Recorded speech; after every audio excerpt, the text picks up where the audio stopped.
How are you feeling the weather if you are in that rain at this moment in time? Because of the love of what we have to do, we have to be here. And I want to say thank you to the entire team. Everybody taking that opportunity to like, hey, even with the rain, we will be here, and we are here. Morning Spring is the name of the program right here from Western Spring Television, the station that says it as it is. I want to welcome you on behalf of the executive producer and the entire transmission team for this belt, and I want to welcome you on behalf of our very humble self to the program this Thursday morning, 24th of August, 2023. Tunde IDOWU is my name at Irresistible TD on X. That's what it looks like. Quite a whole lot to talk about on that platform, and it's been happening from one thing to the other, and it promises to be an exciting morning and all throughout the day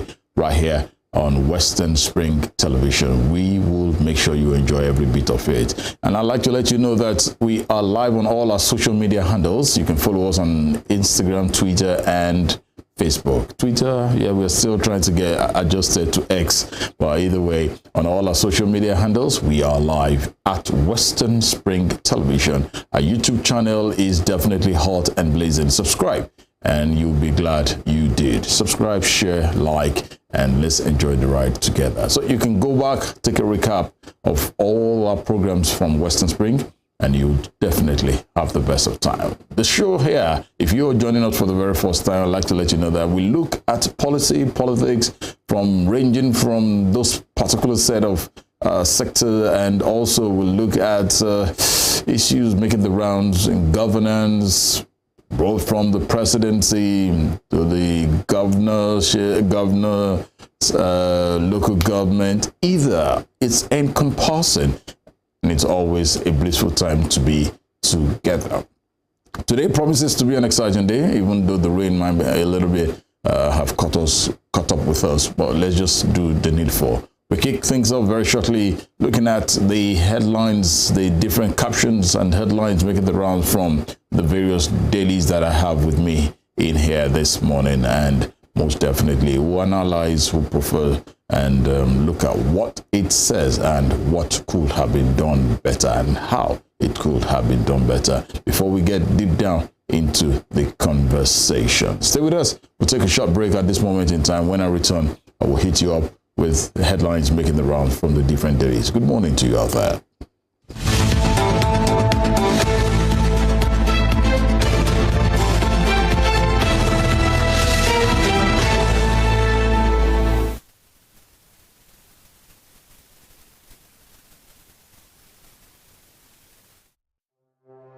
Arrested, affected, sound, found. What do we see? What do we say? Flowing from a spring. A fact A to Z. Check and confirm. Ever expounding current events. Traveling down from the business gist to the globally arising happenings, to the sports news, to the bittersweet infos. Guided transmission. Even diffusion. Vast and fast. Detailed facts are fled. Within seconds, nuggets of words that flew across borders are fired. Stories short and long, wrapped in bundles of words, broken and dissected as it is, except misheard. This is the news as it is.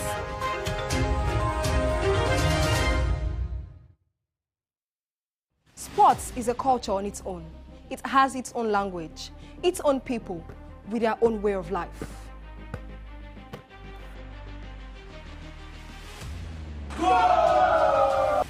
The world of sports is never void of actions, stories, dramas, and scandals.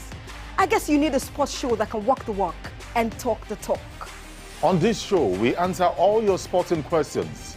The whens, the whys, the wheres, and even the what ifs. Sports Spring is that show that will give you that new lease of life you've been looking for in sport journalism. Join me, Joseph Atewe, and your sports Amazon, Nengi Ernest. On this station, Western Spring Television, channel 190, only on Star Times. Let's talk sports let's speak the most universal language of the world.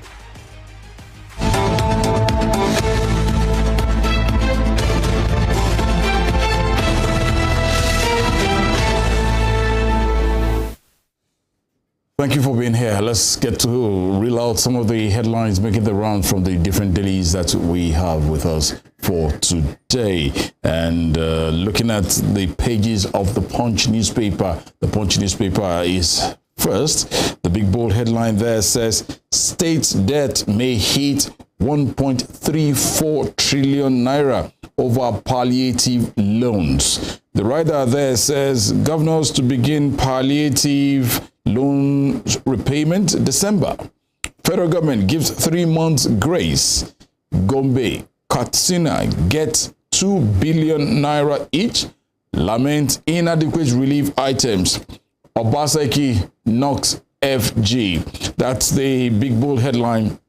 But then there's quite a whole lot of uproar concerning some of these monies that have been said, that had been released. We just heard that 2 billion out of the 5 billion. Now, I keep wondering if the federal government has said 5 billion, why the delay? What could have stopped the fact that it's going to be in batches? I really don't understand. Why isn't this money coming in bulk? This could arise and lead to excuses from state governors saying this and that. We've heard the Gombe and Katsina saying they've got 2 billion naira each. They're lamenting the relief items. Where are the relief items as well? By now, the relief items should have gotten to the states. Look, the subsidy removal thing happened May 29th. This is August 24th. Things should have been done by now. But why are we still in this position? Why is this still happening at this moment in time? We just hope this can be done and done well and quickly. Moving on, still from the pages of Punch newspaper, you have that picture there of a car and 2 men. The first man on the bed, that's an NDLEA officer who was knocked down by the man at the extreme there, the one with the beard and the dreadlocks there. That's the car there. And it has that headline there, fleeing drug baron crushes NDLEA officer. Agency launches manhunt. Wow. The man that was knocked down, I like to just say congratulations that he was knocked down. He wasn't run over. And look at the damage of that car. Look at the extent of that damage of that car. That speed must have been high to have knocked down somebody and rammed into him. Woof! Lucky him. But then we just hope the drug baron will eventually be arrested. Coming further down on the bottom strip of the same daily for today, Senate probes public procurement under Buhari. Senate probes public procurement under Buhari. That story is on page 19 of the Punch newspaper. Moving on, the red strip there says, man drives tractor into market, destroyed 320 million naira property. That's called busy in Yoruba. That's called busy. If one could have destroyed properties worth that amount of money, I wonder if his tractor will be able to pay for the damages. And also, the last story on this bottom strip to my extreme right, Assembly drops Babayemi, 16 Sanwo-Olu nominees, confirm 22. Assembly drops Babayemi. I think that was the former Commissioner for Health in Lagos State. He's been dropped at this moment in time. We don't know why. But 16 Sanwo-Olu nominees also were dropped, making them 17 out of the 39. But they have been able to confirm 22 as of yesterday. We'll keep our fingers crossed, and hopefully in the course of today we'll know why 17 of them were dropped. because majorly the former commissioner for health, he was part of the government during his first term, and what could have gone wrong? To drop a whole 17, among them special advisors as well. Whew. Let's keep our fingers crossed. On the top strip of the same daily, Naira tumbles to 900 Naira to $1. CBN vows BDC operators clamp down. Okay, Naira tumbles to 900 Naira to $1. CBN vows BDC operators clamp down. The earlier the better. We've heard this over and over so many years. Ever since I've been a little boy, we've heard that CBN will clamp down on BDC. That's the Bureau de Change operators. But will they do anything? Will we know what will happen eventually? We just get to see this on the pages of the papers. We take it up. All this media trial, all this media talk, when the action should have been taking place. And this is at the detriment of what's happening to so many of us in Nigeria. We just talk. We don't talk our walk. It's just very, very, very shameful. I'm not going to mince words here. Now, on the other side, panic as rogue killer soldiers spread deaths on Lagos roads. Panic as rogue killer soldiers spread deaths on Lagos road. Senator adopts children of aid allegedly killed by rogue soldiers in Lagos. Associate raise 55 million Naira. Then that something must be done urgently. Something urgently must be done when you have people like that. They are under somebody. They are under an agency, an apparatus. So that shouldn't take long. If someone misbehaves amongst my colleagues or myself here, there is the HR unit that should look into that and definitely do the needful. So if a soldier must have done, or a policeman or whoever, they are under somebody and they should be apprehended, and if found guilty, they should be dealt with. Let's move forward. Let's move on the show this morning. Looking at the next daily I have with me here, it's Daily Trust newspaper. Daily Trust newspaper. It has the big bold headline there. Reps FMBN draw battle line over multi-billion Naira housing funds. Wow. The writers there says lawmakers floor non-remittance, says heads must roll. We'll see if truly heads will roll.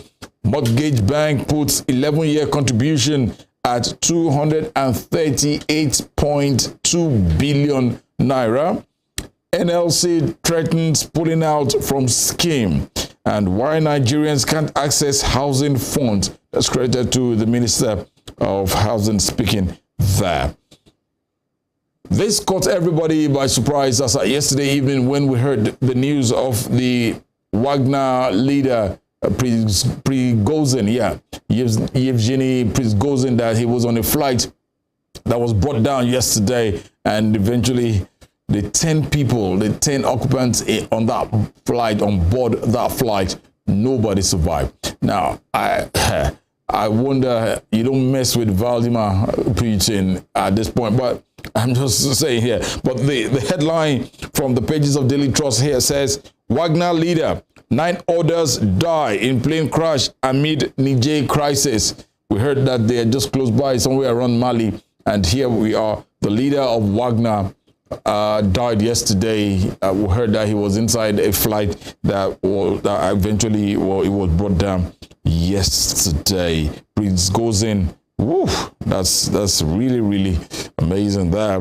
That, as they will say, what goes around comes around. But I don't know how many planes deaths the man has caused, but it's just a very painful thing. And just like my director is saying up in here, obviously the fear of Putin is the beginning of wisdom. That is one man. The world, even people in the United States, as much as they've got the sophisticated weapons, they still tend to tread softly with him. But we just hope we won't have an aspect of war anywhere around the world. Let peace reign, and let peace reign for good. Moving to the bottom strip of Daily Trust newspaper, Lagos Assembly rejects 17 commissioner nominees, confirmed 22. I told you it's coming to virtually all the papers.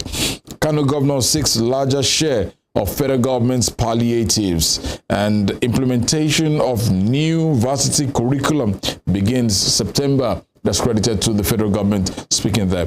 And on the top strip of the same Daily Trust newspaper, APC replaces Kyari, Edu, 5 others, strategizes to win Bayelsa, retain Kogi, Imo. Okay. Nigeria's crude oil production fell to 1.2 million barrels per day in July.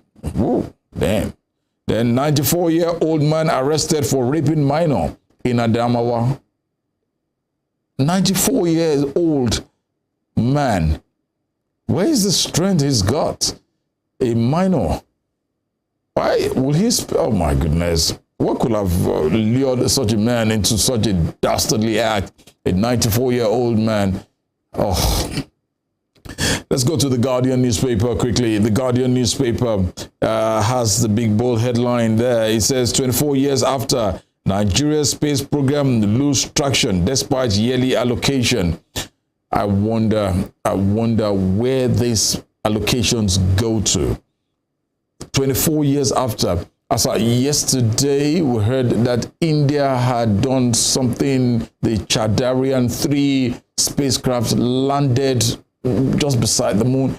There's quite a whole lot that is wrong up in here. And I wonder when we will make history in this part of the world, in Nigeria, not just in this part of it, in Nigeria. We made positive history.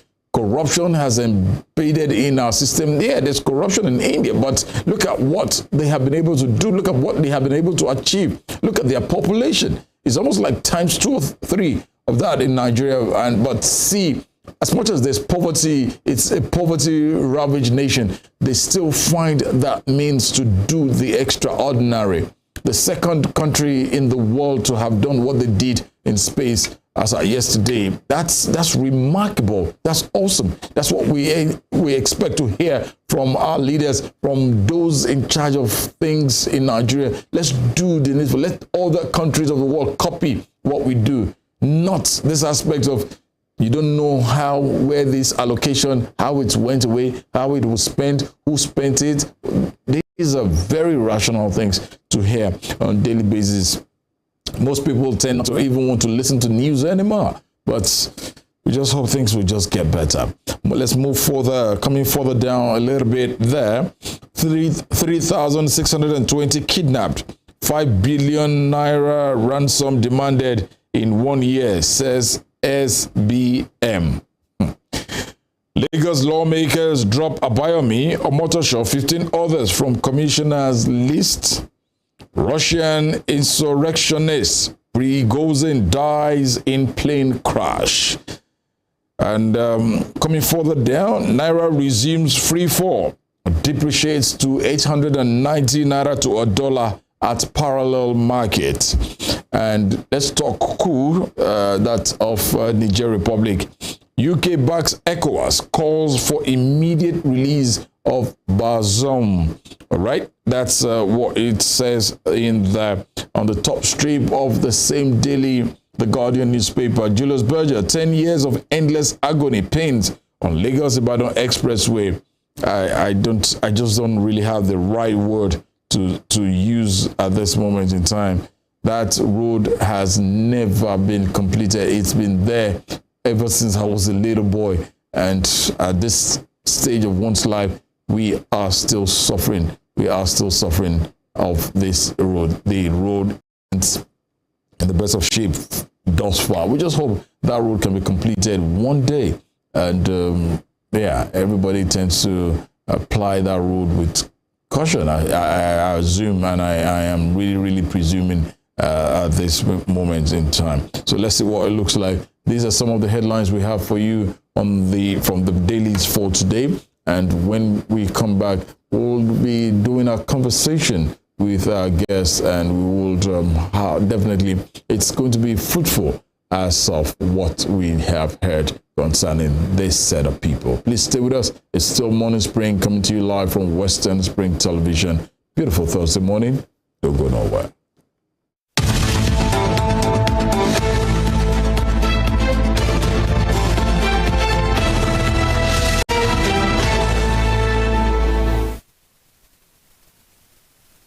is a culture on its own. It has its own language, its own people, with their own way of life.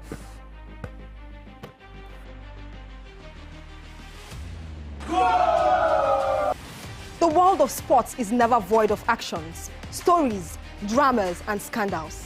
I guess you need a sports show that can walk the walk and talk the talk. On this show, we answer all your sporting questions. The whens, the whys, the wheres, and even the what-ifs. Sports Spring is that show that will give you that new lease of life you've been looking for in sport journalism. Join me, Joseph Atewe, And your sports Amazon, Nengi Ernest. on this station, Western Spring Television, channel 190, only on Star Times. Let's talk sports.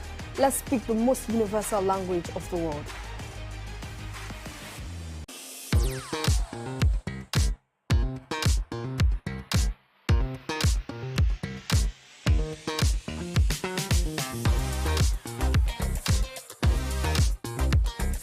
Turn it up! It's the Wild Wild West, and Western Spring Television is pulling out all the stops to make sure that you don't miss out on every of the fun and happenings around you.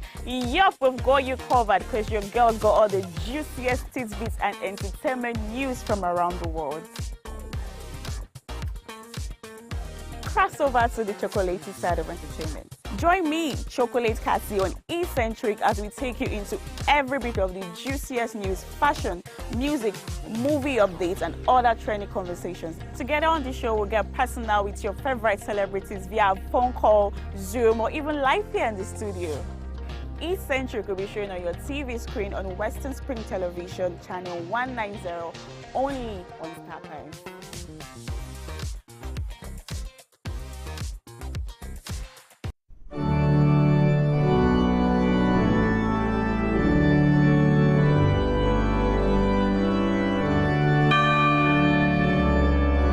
Here are 5 amazing fun facts I bet you never knew about Christianity.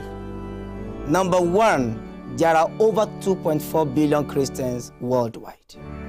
Amazing fun fact number 2. The Bible is one of the best-selling books of all time, with more than 100 million copies sold every year. Most Christians believe in heaven and hell. The Bible is the most translated book in the world, with more than 3,000 languages. Amazing fun fact number 5. Most Christians throw science out of the window without realizing that most scientists are Christians. Hello, I am Pastor Steve Akinwumi. And I am Dr. Adeoye Oyewole. Join us as we highlight and discuss day-to-day issues pertaining to the day-to-day living of every Christian. Issues in Christendom shows every Sunday on Western Spring Television, channel 190, only on Star Times.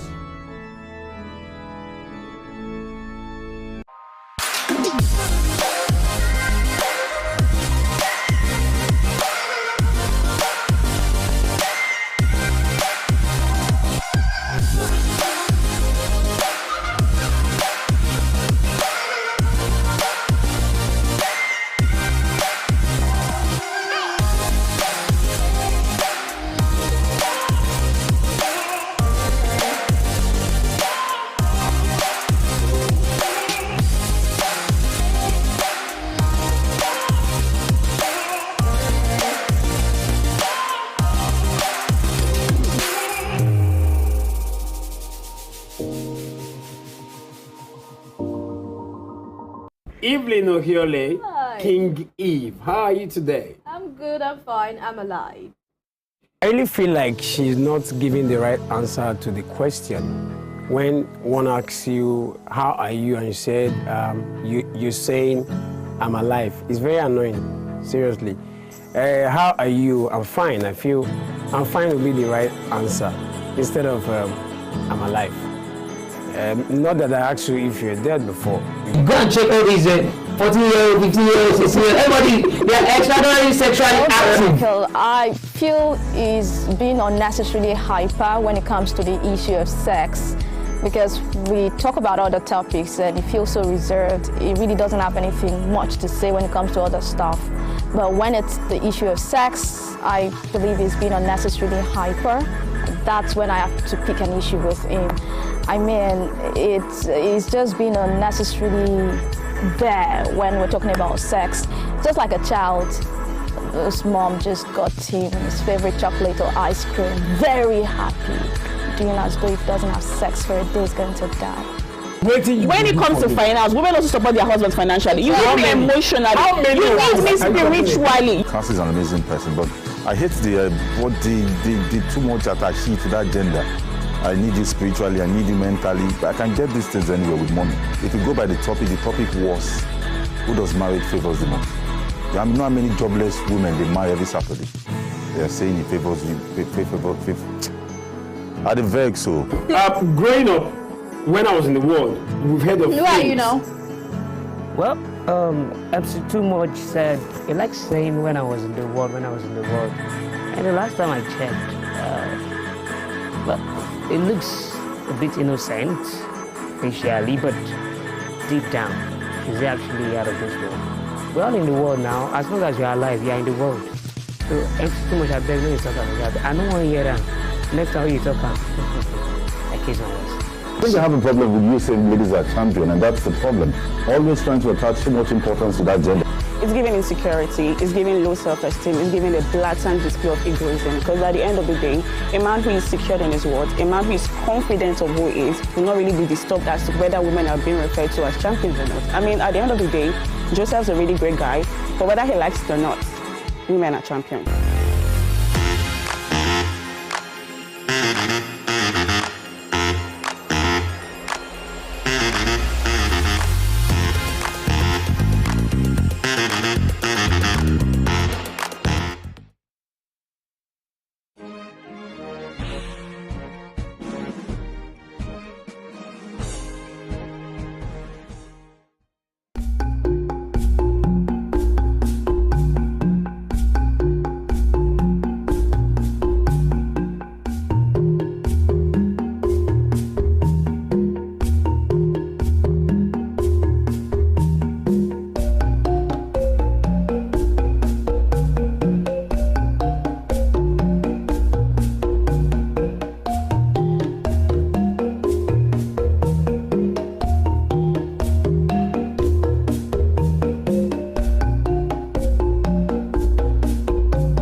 The Berlin Conference of 1884 defined the configuration of Africa, which hitherto existed as a continent of multiple kingdoms and empires under native rulers.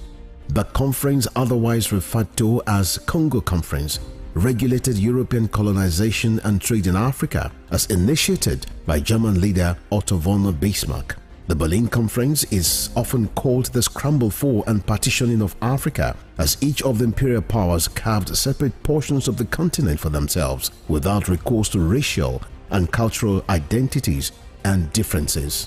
137 years after the Berlin Conference was held, Africa remains a legitimized playground for European nations that sought to exploit its wealth and resources and manipulate its human capital to promote trades and investments of Western powers.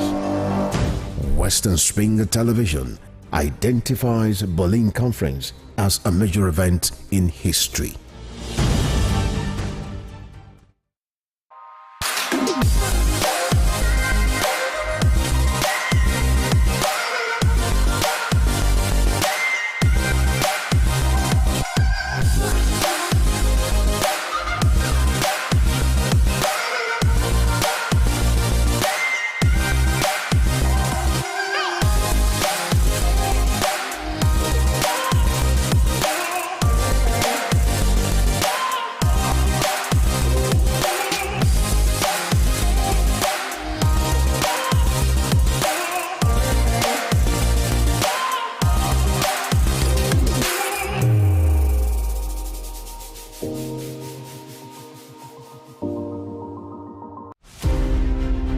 James Ajibolaige was a lawyer who obtained his first degree in classics from Nigeria's premier University of Ibadan. Born September 13, 1930, the orator and the polyglot spoke impeccable English, French, Igbo, Hausa, and Yoruba languages. His fine diction placed him among classical orators and public speakers like Cicero, the Roman orator. This attribute earned him the prefix Cicero of Esauke. He authored Kaduna Boy, an autobiography, Detainee's Diary, Constitution, and the People, among 6 other books. Bolaige was a colorful politician, elected governor of Oyo State in 1979 and appointed a federal minister in 1999. He was a pioneer founder of Afenifere, the Yoruba social, cultural, and political group. He invested his political sagacity to propel the group to the height of political leadership and decision-making in the southwest of Nigeria. Bolaige was assassinated on the 23rd December 2001. His murderers are yet to be apprehended till today. Western Spring Television identifies Bolaige as a watershed character in history.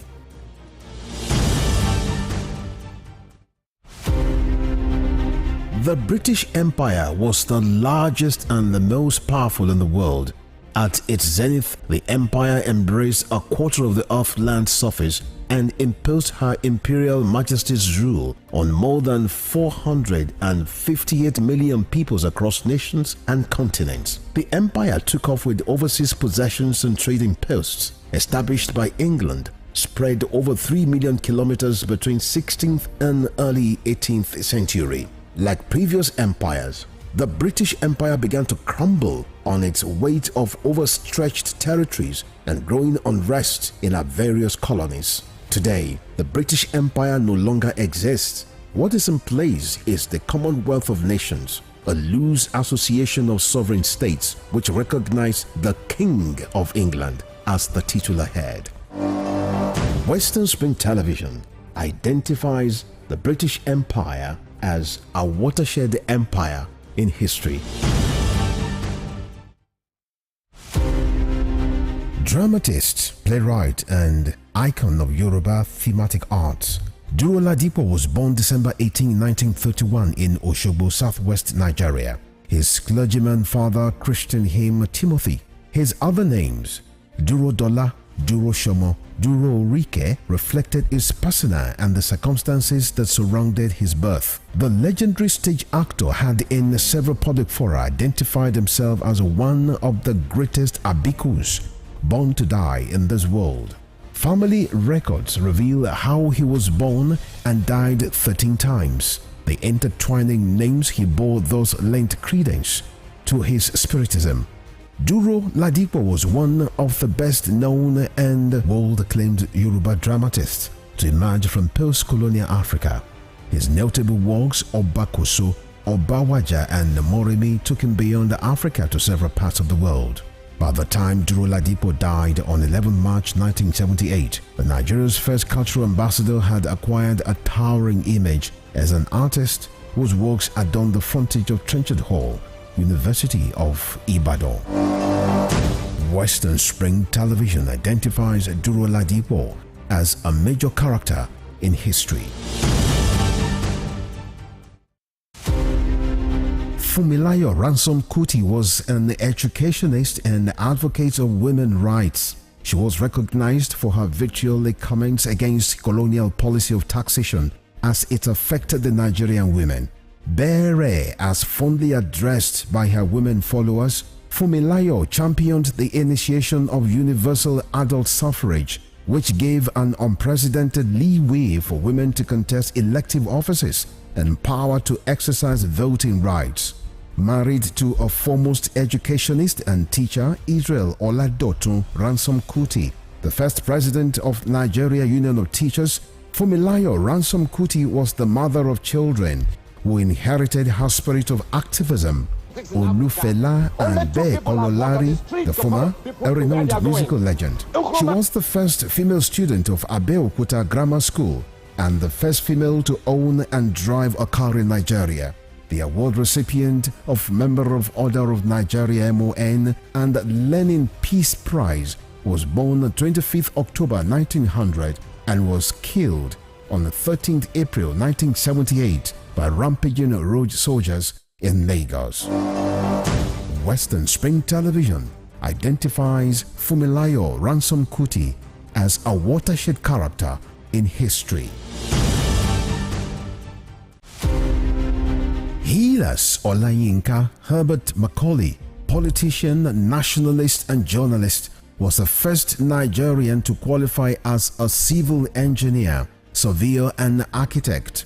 Born on November 14, 1864, Herbert Macaulay was the founder of Nigeria's National Democratic Party, the first political party in pre-independent Nigeria. Scholars of Nigeria's political history describe Herbert Macaulay as the intellectual bulldog of 19th century Nigerian nationalist movement, in deference to his qualities as founder and leader of two foremost political parties, Nigeria National Democratic Party (NNDP) and National Council of Nigerian Citizens (NCNC). His matchless versatility in party organization and control kept the British colonialists on their toes in the entire span of his active life. After his death on 7th May 1946, Herbert Macaulay remains a hero of his country, which recognized his anti-colonial struggles. Today, Nigeria's 10 naira coin bears his oval face and trademark moustache. Western Spring Television identifies Herbert Macaulay as a major character in history.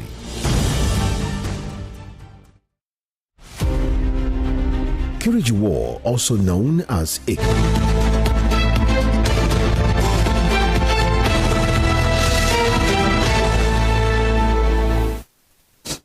Thank you for being here with us. It's still Morning Spring coming to you live from Western Spring Television. And I hope the rains isn't getting you, because it's actually getting, it's really getting at some of us up in here. Don't use that as an excuse not to go to work, because we will not take it lightly. But the point still remains, yes, we must definitely do the needful at all times. It is very, very, very paramount. And at this juncture, it's really nice to Femi had to do the needful. Initially I decided to keep me a little bit, but no, for the love of what he loves to do and to do it real good, he had to do the needful at this moment in time. Femi, good to see you. Good morning. You're not wet. I hope it didn't rain around your area. Well, miracle, no, Jesus.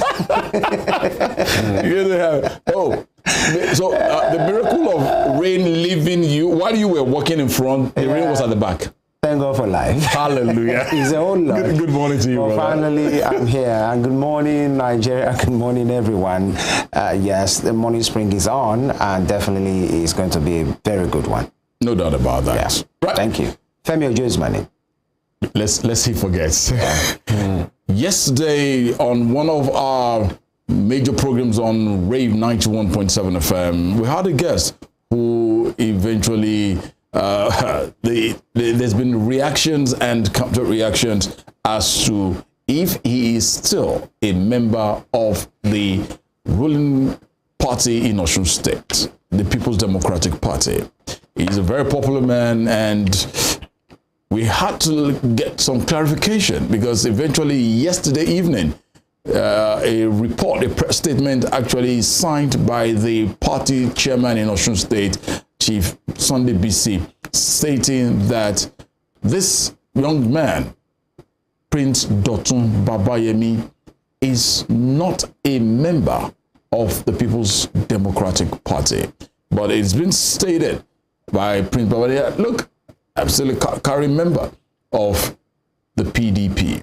We will be getting clarifications from Babayemi's side and also from the PDP side as well, because this needs to be clarified.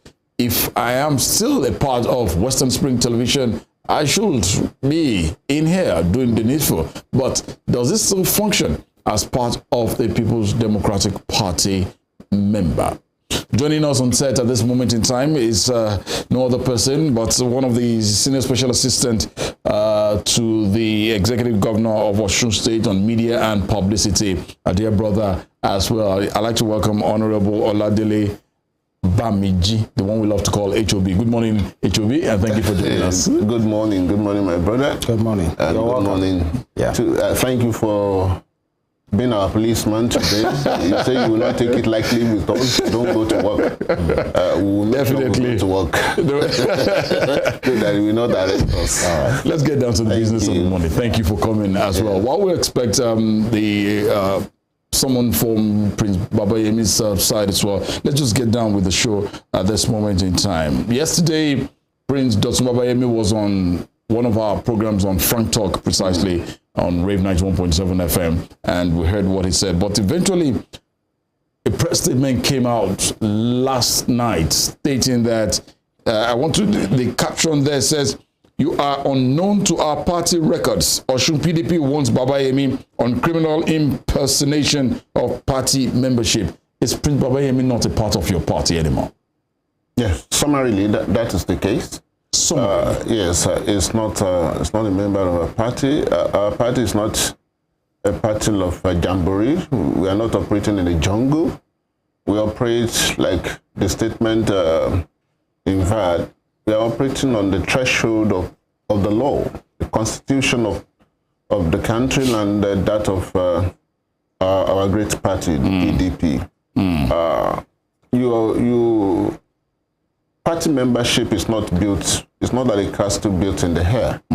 You have to be a member right from your domain, which is what we call your ward area, constituency. You have to be a registered member of the party right from the ward level. And when he was doing his things, which the party resolved, especially members of our party in that ward, the Otumbalugu Ward 2 in Aida, the local government, when his cup was full to his party, because it is not always very easy for people to suspend or expel members from that layer of the party. Was he suspended or expelled? He was expelled. It was expelled because those who do the expulsion most of the time are kings, and they are kinsmen of whoever the culprit with or the is or the victim is. They are people that will turn out to be your brothers or sisters, as the case may be. So it is not always easy. So it will get to a point, a boiling point, before people at that level can come up and say, we suspend you. Prince Babayemi is supposed to be their brother, supposed to be one of their kinsmen, a loud one at that. All right. But for things to have gotten to that stage, when the party managers at that, the party management at that level could not stomach it anymore. They came out sometimes before the election last year. You recall activities of Prince Babayemi that time. So they felt, I think enough is enough, and they got him suspended and expelled him accordingly. So for us, that is the import of the caption of that press statement. You have to be in the books of the party, right from that level, like I said, before you can claim membership of our party. No matter how big anybody think he is, it's not in politics. So you have to. Those people you see at the world level, they may be old men, they may be young men, but they are kings by virtue of the arrangement of our own party. You recall, even at the national level, in recent times, 2 of our national chairmen, powerful national chairmen, were removed on the basis of the fact that they were expelled right from their ward. So as big as they are, as garrulous as anybody might think he is, those people in your ward are the kings. All right. Are the kings. And so no matter what you think you're doing, you have to take into consideration the feelings of your own people right back at home. All right. So that's what happened to him. So for us, I maintain again here that by the records of our party, is not a member of our party, and he cannot claim to be one. For us, it is even criminal. Yeah, and the letter written by a party is what we just had on the screen just now. If actually we could have it up again, you know, conceding that politics, though, is a wild field for all sorts of actors, including elementary undertakers, you know. Very strong words used there. But let me ask, when you were making your introduction just now, you spoke, used some words. You said, while Dotun Babayemi was doing his thing, and at some point his cup was full. Yes. How do you mean? Please explain. Yes, you know, when he came to our party from the APC, he was welcomed warmly. He was welcomed with both hands into the Baath party. Personally, I even have personal relationship with him. We do chat, we do call ourselves most of the time. So he came from the APC. Yes. All right. He came from the APC. So he was welcome with open arms, especially in our own party. We don't underrate anyone. Yeah. If you are an elephant where you are coming from, you remain an elephant when you get to our party. But, you know, in fact, at the early stage of preparations towards the 2022 governorship election, he was at the forefront of those canvassing for the candidacy of our now governor, His Excellency Senator Ademola Jackson Nuruddin Adeleke. He will call us, he will admonish us, you know, appeal to us, let us all come together. This is the man that can do it. Don't let us deceive ourselves. We will say it on phone. He will say it openly. But all of a sudden, I don't know whether he was pushed or he pushed himself. He became cold. He became hostile to the same project you have been conversing for. You know, so it started like a rumor that is also interested in the governorship seat. Through the ticket of our party, which is not against the law. Which is not against the law. Okay. So we continued. Those of us who believe that don't let us deceive ourselves. As an opposition party, then we have to be focused as early as we can.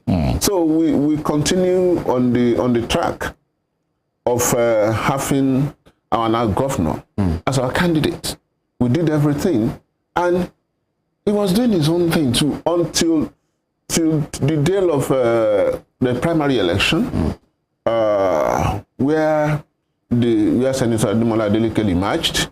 But surprisingly, he got to arrange another kangaroo primary election activity somewhere else at Workdeep Center, to be precise. You're saying he arranged that himself? Yes, he arranged it himself. The national body of the party wasn't aware. They weren't aware. Okay. And because primary election is not conducted by a state chapter of the party, it is the prerogative of the national body, the national office of the party. So he arranged that himself, and he wanted to create an impression of a divided house.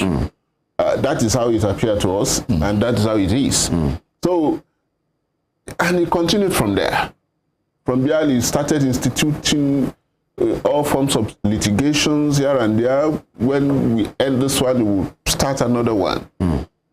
The last straw of which, the one he was claiming to be the right candidate of the party, claiming that those who are saddled with the responsibility of electing the candidate, the delegates, who are at his own arranged primary thing, were the authentic one. Yeah. So he blew that out of proportion, even though we knew, we were that sure that he was not doing the right thing, that he would not come up with anything with such litigation. But then we didn't want to create this divided house impression, especially to the members of the public. The electorate were appealing to vote for us then.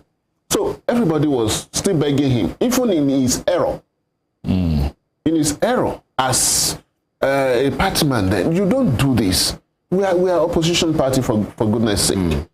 In the middle of all that, you reached out to him. Separately, he mentioned it himself. Yeah.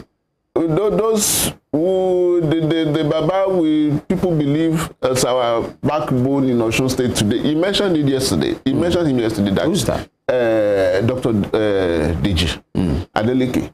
It got to that level after several other personalities in the party had done similar. I know I was aware of the one, the effort made by Representative Bamiji Salam to that effect, and several other people like that.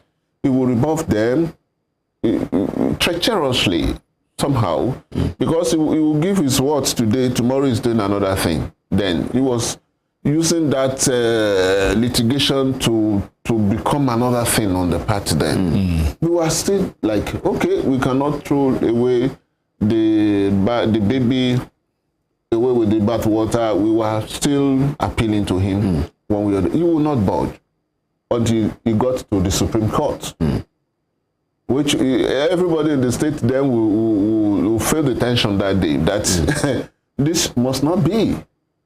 This shouldn't be. And what we felt was that he was actually fronting for our opponents then. Because by virtue of the case he took to court, if the governor-elect, then Senator Adeleke had been disqualified by the court, he wouldn't have been the beneficiary of that litigation. The runners-up in that election will have become the governor of the state today. So that was this last straw that broke his camel back. That then, when his kinsmen at home, the World Executive Committee of our party felt no, this was becoming too much, and they took that very, very painful decision to expel him from the party. You cannot claim to be a member of our party and you don't know your limits. All right, Honorable Bamiji, two quick questions there. First one, you said that at the Supreme Court, the tension was palpable around here on that day, and that's conceding that maybe it had some grounds. That's why there was tension. No, if I may. And secondly, you allege that he was fronting for the opposition. Yes. Were there facts? we are in Nigeria. My brother, you are a journalist. Yeah. By will of what we do today, you refer to me as a politician in my own right. When some of these things, we are in Nigeria, like I mentioned, most of these went, it's just like mathematics. When you are doing your quadratic equation or simultaneous or whatever, you know where you will end. It's either -1 or this and that. So when somebody is engaged, when somebody engaged in such activities, obnoxious one for that matter, as politicians, we dissect all this and try to see what the goal was, what the objectives were. And it was certain, even from our legal committee then, they knew where it will end. Because there are grounds of litigation. There are prayers there, and you know what that prayers will lead to if it's set through in the court. So I wasn't really mincing word when I said it was doing his thing. It became his personal thing, and we felt, no, you cannot continue in this light. We knew that the people of Osun State were yearning for Senator OLADELE. He has a very good pedigree politically. Yoruba will say, Kolonjare Niri Batu. You know, he has a good name. We could flaunt, you know, positively then. And so we were sure of winning that election, you know, all things being equal that time. And so we now have somebody want to, you know, redeem himself to a clog in the wheel of our progress. So why detention when you claimed he had no ground? Because, like I mentioned, we are in Nigeria, nothing is impossible. It was already bragging around, especially those we claim he was fronting for. Yes, those we claim is, you know, he was fronting for then. They were all over the social media. They couldn't stomach it, they couldn't even relax. Till the final judgment, they were already dancing around that. What they couldn't get on the feet, they will get it through the back door. By then, Babayemi now became their beautiful bride, being celebrated all over the social media. No, PDP will eventually not have a candidate. So when we say that he was fronting for them, we know what we were saying. And those who are the few people who are following him were also saying they were in accord. You are practically saying the same thing on the feed of social media that we could all read. Honorable, help us out in the aspect of all this as it had been. Why do you think Prince Babayemi still believes and still has that God to say, I am still a party member? Is there something about it that the PDP itself is not seeing, that he is seeing, that's making him have that confidence and saying, whatever they say, I am still a party member? You can self-belief is good. Oh, it's self-belief. The suspension, the expulsion that you talked about, did he go through the right process? If he didn't go through the right process, it will not start from his word. The moment you are suspended or expelled from your word, you are gone. No matter how big you are. There should be a process, actually. Yes, they will write to him to come and defend himself. And was he written to? Yes. If he failed to convince them, or he failed to appear before the executive committee at that level, they will do the needful, and that is what they did. So back to your own question, that self-belief is good, but that at times in politics can be self-deceit. It could be self-destruct if care is not taken. It's good to have some coins to throw around, but you should behave yourself so that you have value for those coins you are throwing around. You know, self-belief stems from the fact that yes, I have some money to spend now. Nobody's feeding me. But at times, those people you underestimate their powers at the grassroots, they are your kings in politics. All right. So he might be self-believing himself, but our party, by our own party arrangement, is greater than anyone. All right. You're talking about party supremacy there. Yes. All right. You know, to have a balance and to really do this, we reach out to the two sides. We'd like to continue in that light. We'll go on a short break right now. When we come back, the conversation will continue. It's Team Morning Spring on Western Spring Television.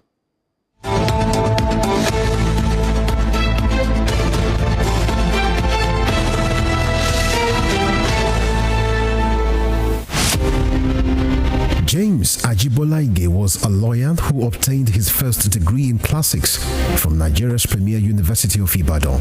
Born September 13, 1930, the orator and the polyglot spoke impeccable English, French, Igbo, Hausa, and Yoruba languages. His fine diction placed him among classical orators and public speakers like Cicero, the Roman orator. This attribute earned him the prefix Cicero of Esauke.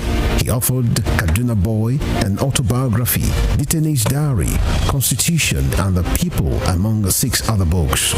Bolaige was a colorful politician, elected governor of Oyo State in 1979 and appointed a federal minister in 1999. He was a pioneer founder of Afenifere, the Yoruba socio-cultural and political group. He invested his political sagacity to propel the group to the height of political leadership and decision-making in the southwest of Nigeria. Bolaige was assassinated on the 23rd December 2001. His murderers are yet to be apprehended till today.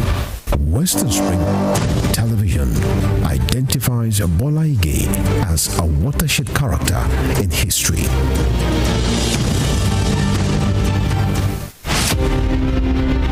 The British Empire was the largest and the most powerful in the world. At its zenith, the empire embraced a quarter of the earth's land surface and imposed her imperial majesty's rule on more than 458 million peoples across nations and continents. The empire took off with overseas possessions and trading posts established by England, spread over 3 million kilometers between 16th and early 18th century. Like previous empires, the British Empire began to crumble on its weight of overstretched territories and growing unrest in our various colonies. Today, the British Empire no longer exists. What is in place is the Commonwealth of Nations, a loose association of sovereign states which recognize the King of England as the titular head. Western Spring Television identifies the British Empire as a watershed empire in history. Dramatist, playwright, and icon of Yoruba thematic arts, Duro Ladipo was born December 18, 1931 in Osogbo, southwest Nigeria. His clergyman father christened him Timothy. His other names, Duro Dola, Duro Shomo, Duro Rike, reflected his persona and the circumstances that surrounded his birth. The legendary stage actor had in several public fora identified himself as one of the greatest abikus born to die in this world. Family records reveal how he was born and died 13 times. The intertwining names he bore thus lent credence to his spiritism. Duro Ladipo was one of the best known and world-acclaimed Yoruba dramatists to emerge from post-colonial Africa. His notable works, Obakoso, Obawaja, and Moremi, took him beyond Africa to several parts of the world. By the time Duro Ladipo died on 11 March 1978, Nigeria's first cultural ambassador had acquired a towering image as an artist whose works adorned the frontage of Trenchard Hall, University of Ibadan. Western Spring Television identifies Duro Ladipo as a major character in history. Fumilayo Ransom Kuti was an educationist and advocate of women's rights. She was recognized for her vitriolic comments against colonial policy of taxation as it affected the Nigerian women. Bere, as fondly addressed by her women followers, Fumilayo championed the initiation of universal adult suffrage, which gave an unprecedented leeway for women to contest elective offices and power to exercise voting rights. Married to a foremost educationist and teacher, Israel Dotun Ransom Kuti, the first president of Nigeria Union of Teachers, Fumilayo Ransom Kuti was the mother of children who inherited her spirit of activism. Olufela and Be Ololari, the former, a renowned musical legend. She was the first female student of Abeokuta Grammar School and the first female to own and drive a car in Nigeria. The award recipient President of Member of Order of Nigeria MON and Lenin Peace Prize, was born on 25th October 1900 and was killed on 13th April 1978 by rampaging road soldiers in Lagos. Western Spring Television identifies Fumilayo Ransom Kuti as a watershed character in history.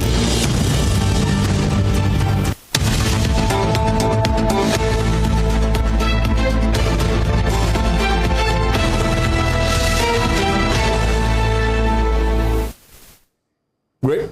Morning Spring is still what you are watching right from Western Spring Television, the station that says it at it is, and you can definitely join us on our Star Times channels 190 DTT. If you're just tuning in, I would like to welcome you most sincerely. We have been looking at a little bit of what has been happening in the last 24 hours, what was said in the last 24 hours or thereabout, and what does this portend for the ruling party in Osun State. As a member who said he is a member of the party, he was on our radio station yesterday and he made it clear that he was still a member of the ruling party, the People's Democratic Party. But the party came out yesterday evening, signed a press briefing, a press statement that was released yesterday evening by the party's chairman, Chief Sunday Bisi, saying he's unknown to the party. But at this moment in time, we have one of his allies, or PI,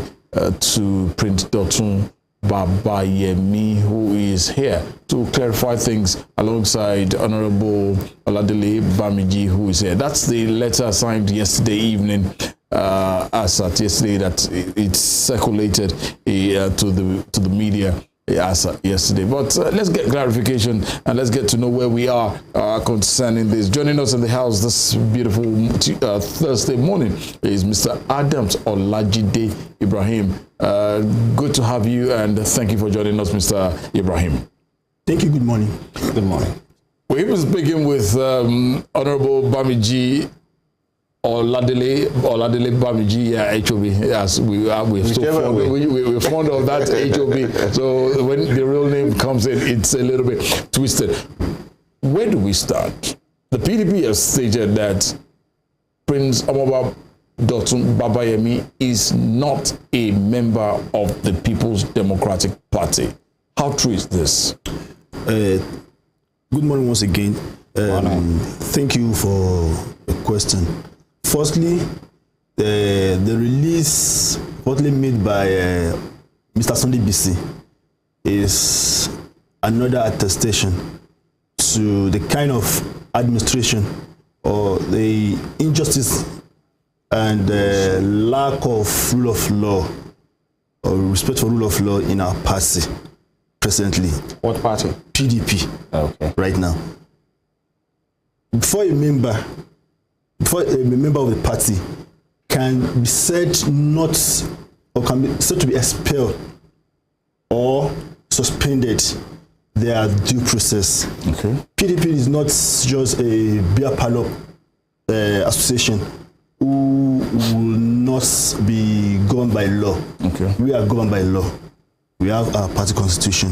Party constitution stated clearly what the procedures are for anybody to be expended or to go to any discipline. Firstly, you must bring that person to the notice of the said allegation. You must serve the person. Let him or her be aware of these are the allegations against you. It wasn't served? No. Okay. It wasn't. From the ward level or from the state level? Okay. Yes, it was at any organ of the party. He wasn't served. Okay. Up to this moment, and there are three parts to this issue. All right. Please. This issue of expulsion or suspension. Okay. Of MEB. The first part is the genuinity of this so-called ESCO who perpetrated this said action. Okay. The second part is the due process. The ESCO at which level? At the ward level. Okay. The second part is the due process that to be followed as being laid down by concern of our party. Okay. The third one was the the Nigerian Constitution. Firstly, sometimes 2021, we had a word congress that covered 215 words. This word 2, the local government, is part of those words that we conducted. It became a subject of litigation, and the Congress. Yes, it became a subject of litigation, and there were 2 judgments affirming the authentic ESCO of that word, which those set of impostors who hurriedly try to impress some certain elements in the party then were not. So that's one. Imposters? Yes. So at the what level? Yes. If you claim to be what you are not, you are an impostor. So they are an impostor. That is one. The second one is, because Babayemi is someone who believes in rule of law, he believes in due process a lot. Rather than resorting to self-help, he believes seeking redress where the redress should be seeking, which is court of law. There were 2 rulings on further clarification whether or not this said impostor actually had the right to carry out what they said they wanted to carry out. You mean you went to court? Yes. Okay. There were 2 rulings. The first ruling came on the 6th of September 2022. The second ruling came on 9th of September 2022. None of these 2 rulings has been appealed till this moment. So if what judgment did he get at that time? Babayemi went to court, challenging the local study of this so-called executive, to carry out this said acts. And it is simple. He went to court to say, okay, interpret our party constitution. This disciplinary procedure, that if any member will be sanctioned, what are the procedure? These people, firstly, they are not the recognized ESCO as being recognized by courts to carry out this. Were there another set of ESCO? Yes. Purportedly recognized? Yes. Beyond these ones you are calling imposters? Yes. Okay. So what was the outcome of the court? There were 2 judgments recognizing those ESCO from just Bibi. After a while, the Sunday BC side, so maybe Akindele side, then went back to court that they have. Who are these ones at the time? What? These names you mentioned, who are they in the party at the time? They are the ESCO. Okay. Okay, the 2 names I mentioned. Sunday BC was at the point a PR of the party, and Akindele at that time was the acting chairman of the chairman of the party then in the state then. So they went back to court that they have new evidence, and another judgment came reaffirming this same ESCO as the authentic ESCO. Then that's by the side. The main thing is, did these people follow party procedure and it should be followed? No, they didn't. As far as the suspension is concerned? Yes. If they said they did, let them bring out that evidence. All right. Of course, it is we are in digital world. If you serve someone a summon, if you summon someone and you serve someone a petition, there must be a receipt. Yeah. So where is it? No, okay, let me hold you down there. Let me come straight to Honourable BAMIJI here. They were served. You served, the party served, not you, sorry. The party served Prince Babayemi, and there wasn't an evidence of this letter as stated by Mr. Adam here. Is that true? I find it difficult to respond to all this because, as far as we are concerned, the party has moved on from there. Because you notice or realize that it was this same genuity or ingenuity, propriety or impropriety of a sort of delegates that got us from the very word go of our legal jurisprudence in Nigeria up to the highest court in the land. Was there anything different from what Prince took to court? He was claiming that it was the delegates elected on the basis of this.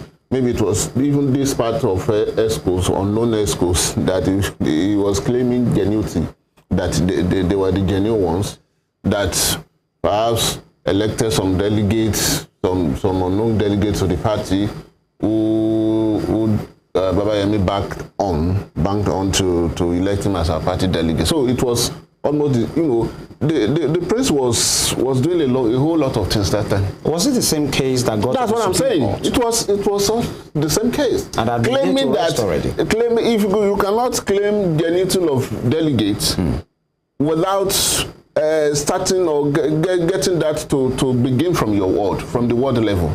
Delegates don't fall like rain from heaven. They have to be elected right from their ward. So the same case, ran through the legal processes to the Supreme Court, which I mentioned earlier that he was even pacified, even in that era, when we knew it was not going to make any headway there. But don't paint our party as a party of indiscipline. Osun State is consists of very well articulated, educated people. They want to do your bidding, but then you have to show yourself as capable. You have to show you don't have to show us a divided house. That's why it was being pacified here and there. How was it pacified? Perhaps you were a bit far from him. Then he mentioned it himself yesterday too. Okay. You understand? He was being reached out. It's not as if he was left alone to do whatever he liked. I was aware of him. The man who came from my own federal constituency, our boss, Honourable Bamidele Salam, who reached out to him, and even to the highest level of pacification. To the highest level of organ of the Baba that everybody believed was supporting the PDP. He mentioned it himself yesterday that Dr. Diji reached out to him. Did he? He did. So, but he felt perhaps there was more to whatever he wanted to do. That was got us to the Supreme Court, and the Supreme Court in it, the Lord Justices in their wisdom, through the case away because it was meritless. All right. Mr. Ibrahim, was it the same case that got to the Supreme Court? No. There are two different cases entirely. Okay. Because once a case gets to the Supreme Court and my law rules on it, it's over. There is a judgment on similar. The case that got to Supreme Court, and so it will be of no logic to go through it again. Case of delegates and the candidature, the eligibility of the candidature of the party. Then, where does the delegates emanate from? Hold on. Okay, please. Because we work with time. So, was case of the candidature of the party then, and in this case, even at the Supreme Court, like Oba said yesterday, there was no judgment. If anybody claimed there was a judgment at that Supreme Court for that case, let them bring the judgment out. It is simple. Okay. There are several ways. Judgment from the Supreme Court? Yes, there was no judgment. What happened at the Supreme Court was a withdrawal. Who withdrew? The council, the ODP council withdrew the case. On behalf against Adam, is there a confusion? Let us be very careful. We are on national television. Yes. Hold on. That's why I want us to really, because I want us to clarify this. I would like to ask something. Let's just chip in that for every case, if every case there will be a judgment. Irrespective. My brother here can assist us. Let's put these ladies to rest once and for all by just citing where we can just get the judgment for that Supreme Court. So your own is there wasn't a judgment. What happened was a withdrawal. Of the case by your principal. By our lawyer. Okay. Without his consent. Without his consent. Yes. That's the explanation. Yes. Okay, moving on now. And now, as it stands this morning, yes. Let me ask and take you back a bit. Okay. When all these things was going on, you said your principal went to court, within the state. I remember there was a court case in Ijebu-Jesha also. About this matter, how genuine the delegates were, who were they. Now, by that time, when all those things was going on, was there, and I'll be throwing these questions, is there a internal party policy that when there are issues within the party, this is the process to follow? Or the first thing anybody does in the PDP, whenever there is a grievance, is to head to court? Is there a party structure that sees to grievances between party members to the party structure? You understand what I'm saying? Okay. Yeah. And did you go through that? You cannot go through what ceases to exist. There's not anything like that. No, there's not. Okay. Once there is an issue in the party you are claiming that you're part of, what we'll be having, all you need to do is to go to court. No. What we'll be having since 2020, the PDP that we all know wasn't the way it is at the moment. What we have from 2020 is some set of people trying to impress certain people with whatever they do. Since 2020? Yes. Till now? Till now. They are still claiming to be a part of the party? Of course. So those people find themselves they find themselves having the privilege to have some sort of backing to carry out all sort of illegality they wanted to carry out. Illegality? Yes. All right. Let me go to Honourable Bamiji. Sorry. Is there an internal mechanism in the PDP as it stands that if there are grievances between party members or party members with the party structure, this is the way to go? Yes. Or once you have a grievance, the next thing is to go to court? 100% for real. There are internal mechanisms to deal with any internal issues. It is even an offense. You are carrying the constitution of the party. I'm not a lawyer. But Mr. Adam is saying no. But maybe he doesn't know that it is even an offense in our party not to exhaust all the party internal mechanism first before heading to court. We have had cases struck out on the basis of that. The case of Iliola Missouri in the past was struck out on that basis. It was struck out in Djibouti by the same Justice Aderigbe then also, when it was found that he failed to explore the internal mechanism, conflict resolution mechanism of the party. Beforehand, it is clearly stated in our party in Prince Dotun Babayemi's case, were you aware if actually that mechanism was explored? He didn't move a muscle to that effect.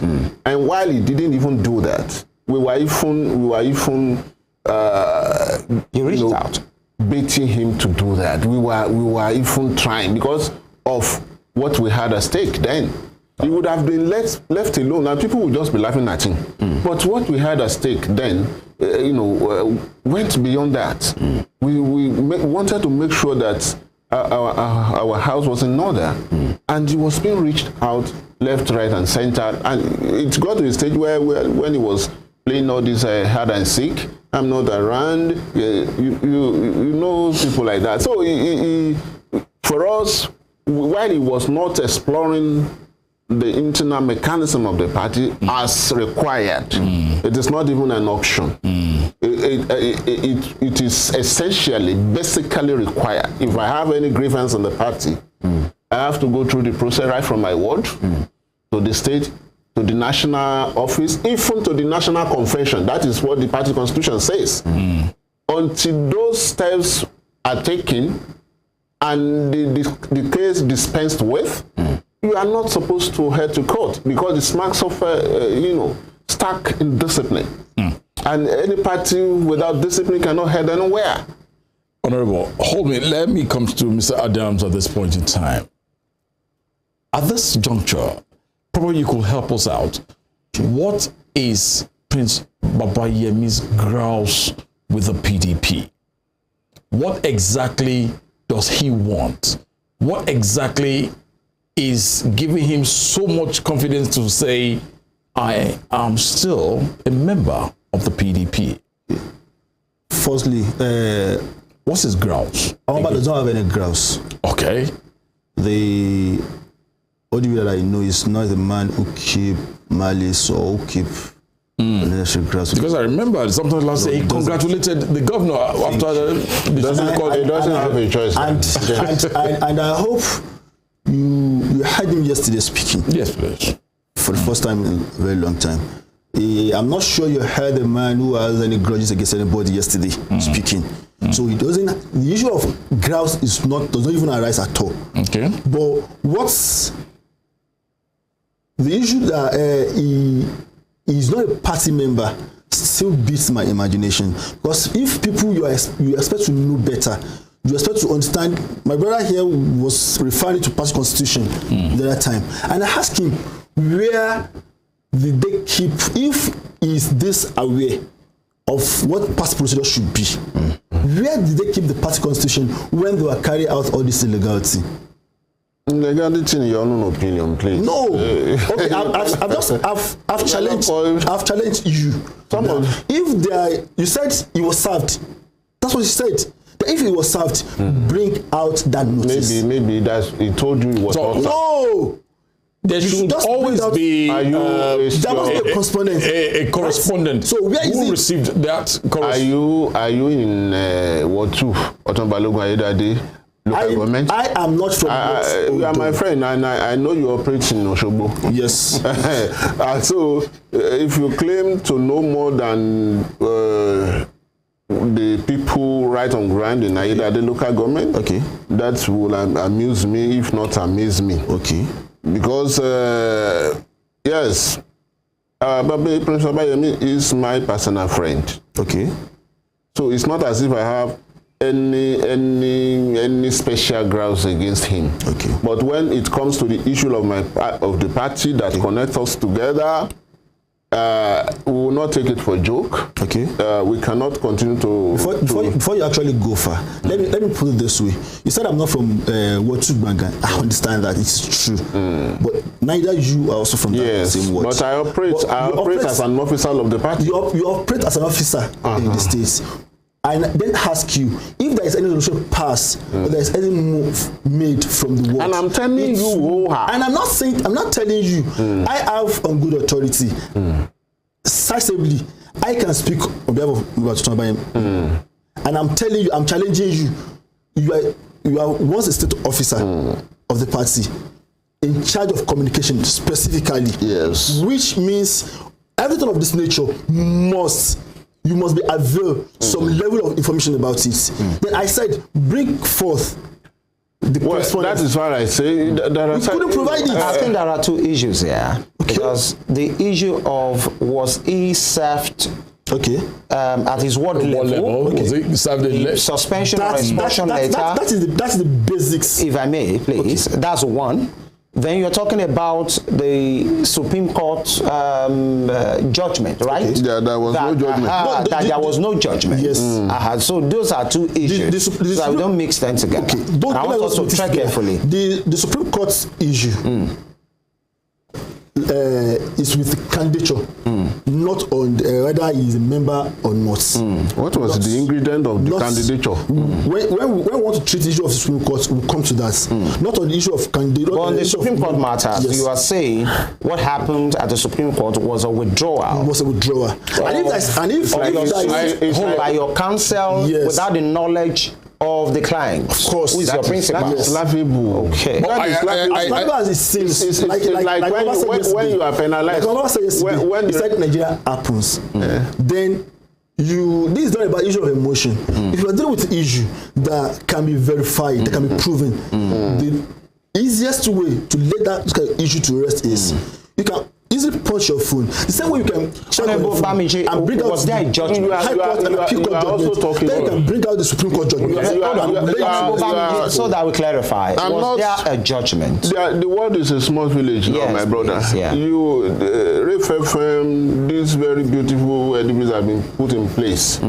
As at that time, you know there was a judgment. When you are boxed to a corner, let me even assume without conceding that is even right that there was no judgment. It was mere withdrawal. Yeah, what I saw there was when you were boxed to a corner to be caught pants down such that you have to withdraw a case. As far as Supreme Court of Nigeria, Supreme Court, the highest court in the land, you got to know, say, well, water don't pass Garibi that. Okay. So because you cannot just withdraw a case like that, it is evident that you are either heading to nowhere, and perhaps the knowledge sick wanted to save his career. Honourable, please hold on. That is why that's what led to the withdrawal. Mr. Ibrahim, perhaps. Mr. Ibrahim, is Prince Babayemi still a member of the PDP? Of course, 100%. Okay. Is he attending party meetings? Has he attended any so far? Of recent? As a member? Either in his ward or the state level. We have had several stakeholders meetings. We had one even. Please hold on, Honourable. Yeah. Has he been attended party meetings as a party member? He has been attending to the issue that concerns the party in his domain. In what capacity? As a member of the party. But has he been attending party meetings? Party members attend party meetings. Party meetings, yes. When was the last time he attended party? Attended party meetings. Yeah. Whenever he's around, he's going to attend party meetings. He cannot even try to attend it. Whenever he's around, yes. Whenever he's in town, yes. If he attends our party meetings, he will be arrested. Okay. What I want to say is his ward.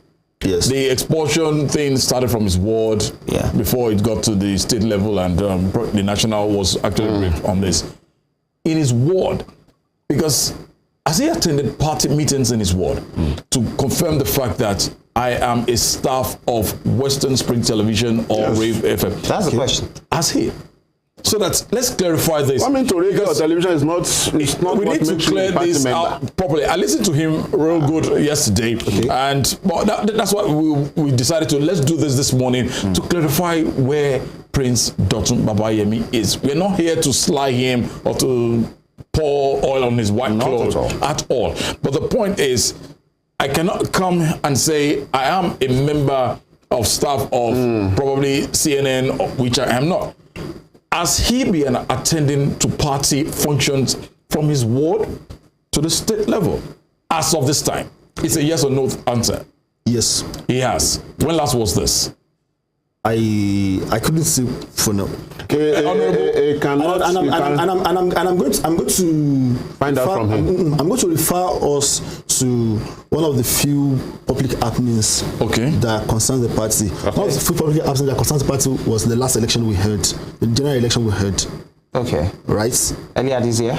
Yes, earlier this year. Okay. So that should be everywhere. You can ask. I'm going to put it to him that you can ask that.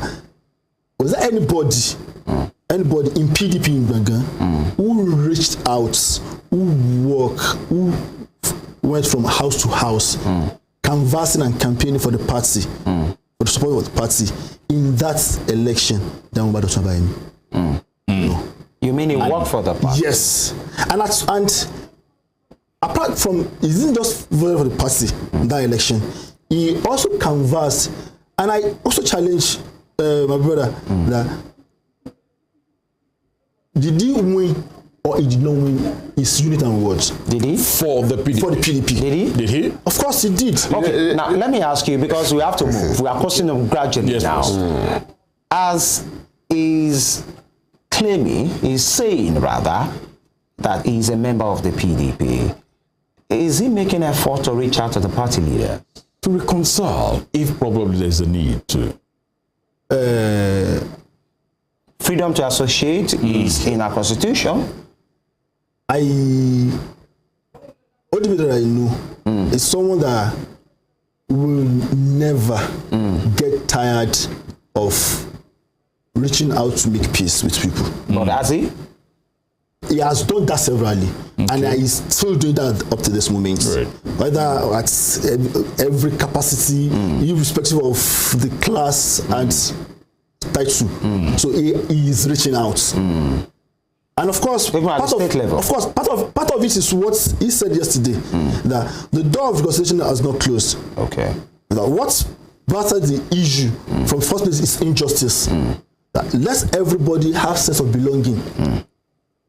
Ensure that everybody that work for the party for the past 12 years that we stayed out of the government, let that be involved, not just a government and the party. Don't let us make our party a party of few, for the few, by the few. All right. Honorable, your party has released a statement signed by the state chairman saying disconnecting him from the party, but it was on rave yesterday saying he's a member.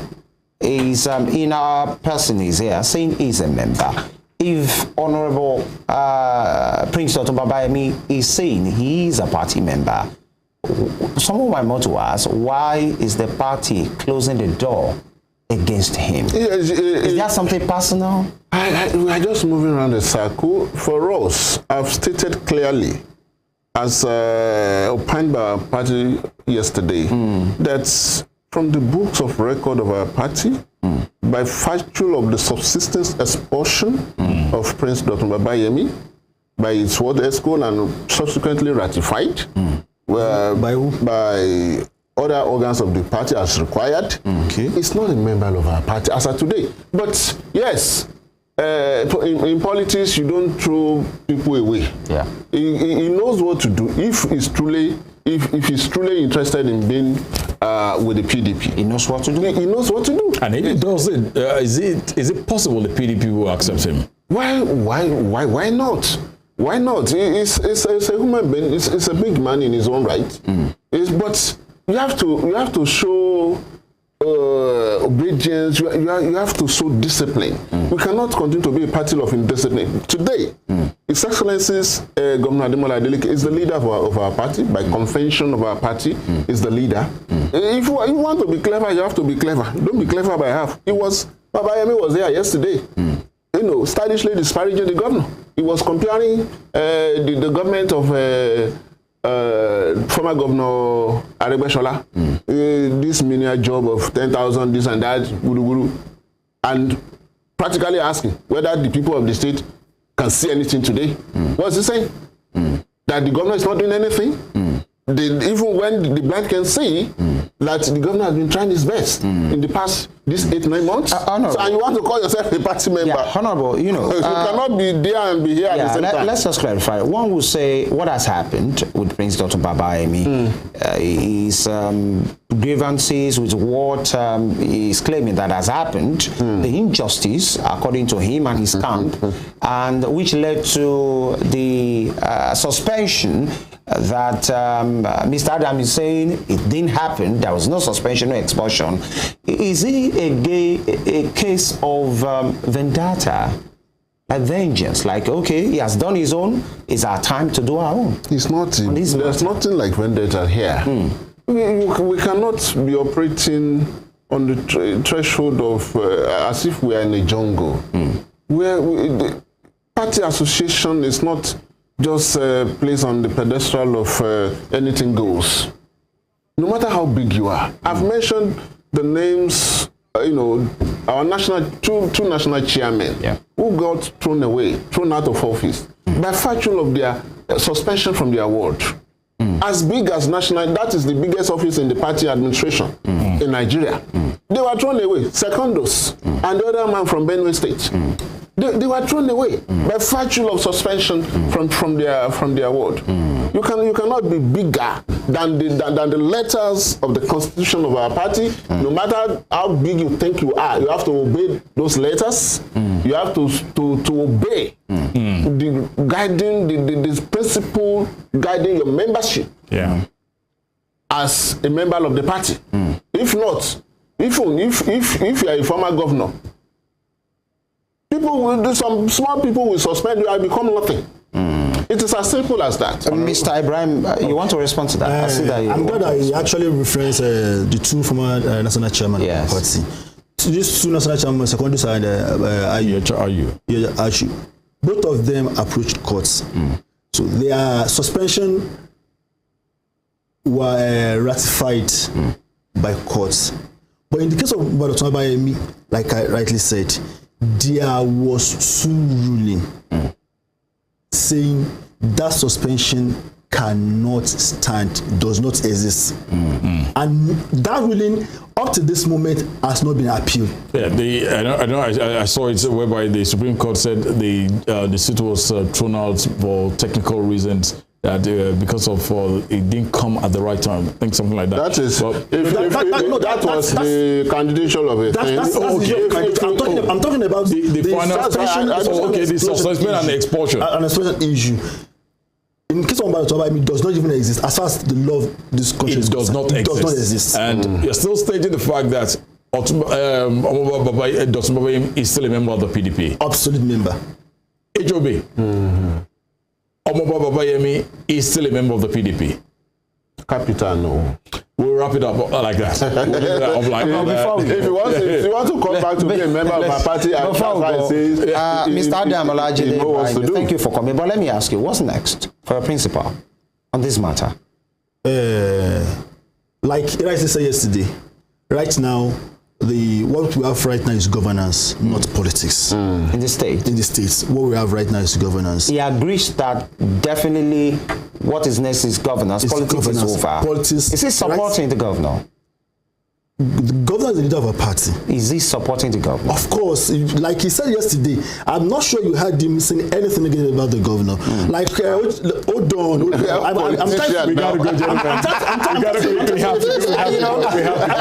I have a reason, because he has said on the contract. He has said on the contract. On the issue of... We have to go. It's an open thing these days. Before becoming a member of the party... Go to Refa page now on Facebook. You listen to these things. What you have first is a citizen of the states. Because you cannot say because you are a citizen of the states and you see something that is wrong. And the people that you ought to go to offer this as advice has already closed their door against any advice that can come from any contact. All right. So seeing any LD advice as a criticism or tagged as enemy, even within. All right. So that the governor is not doing anything. We want to say in this state today. Thank you. You might want to continue this conversation somewhere else. All right. We don't have all gentlemen, thank you. We operate with time. Yes. It's part of discipline. Thank you. I'd like to thank you both, Honourable Oladele Bamiji, HOB, Senior Special Assistant to the Governor on Media and Publicity. Thank you, Mosintelli, and the PDP stalwart. Nice, thank you for having me. Mosintelli, one of the personal assistants to Prince Dotun Babayemi, Mr. Adams Olajide IBRAHIM. Always a pleasure having you all both around. Thank you. Well, it's not going to be the... You're still PDP member, yourself. Okay. HOB. Has it been exposed? You have not been suspended. Yes. All right. But I want that you should not do things that will make you get suspended. Because I see what you write. All right. I see what you write. You are my friend. You take that. You will be suspended. We'll be back tomorrow on the Friday edition of Morning Spring. We'd like to thank you, Mosintelli, for being a part of the show this morning and always. Hey, we'll be back. Tunde IDOWU is my name. All right. Thank you for being part of the program. And the last one for the week will be coming tomorrow. To be a very, very fantastic one. As usual, Femi Ojo is my name. God bless Osun State. God bless Nigeria. Bye-bye.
The Berlin Conference of 1884 defined the configuration of Africa, which hitherto existed as a continent of multiple kingdoms and empires under native rulers. The conference, otherwise referred to as Congo Conference, regulated European colonization and trade in Africa as initiated by German leader Otto von Bismarck. The Berlin Conference is often called the scramble for and partitioning of Africa, as each of the imperial powers carved separate portions of the continent for themselves without recourse to racial and cultural identities and differences. 137 years after the Berlin Conference was held, Africa remains a legitimized playground for European nations that sought to exploit its wealth and resources and manipulate its human capital to promote trades and investments of Western powers.